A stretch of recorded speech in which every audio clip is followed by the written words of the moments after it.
So male బాడీలో బాగా హీట్కి sensitive అయిన ఏకైక కణం వచ్చేసి స్పర్మ్. దేవుడు ఎలా డిజైన్ చేశాడంటే బాడీ నుంచి సపరేట్గా ఒక శాక్ రూపంలో సపరేట్గా ఉండి దాన్ని స్క్రోటల్ శాక్ అంటారు.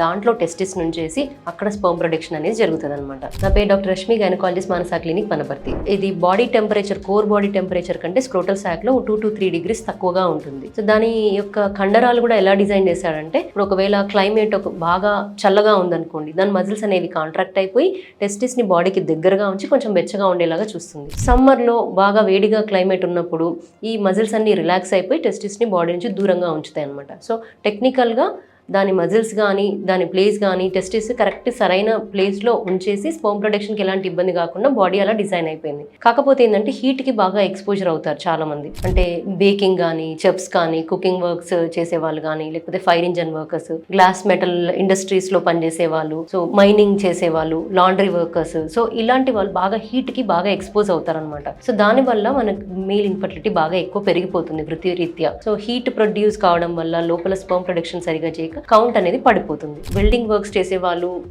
హై క్వాలిటీ హెల్మెట్స్ ధరించడం కానీ, ప్రాపర్గా గేర్ తీసుకోవడం, క్లోదింగ్ వాడడం కానీ, వెల్ వెంటిలేటెడ్ ఏరియాలో వర్క్ చేసుకోవడం కానీ, టైట్ క్లోదింగ్ కాకుండా లూజ్గా ధరించడం కానీ అట్లాంటివి చేయాలన్నమాట. సో అప్పుడు మనము కొంతవరకు మన మేల్ ఇన్ఫర్టిలిటీని కొంచెం తగ్గించవచ్చు.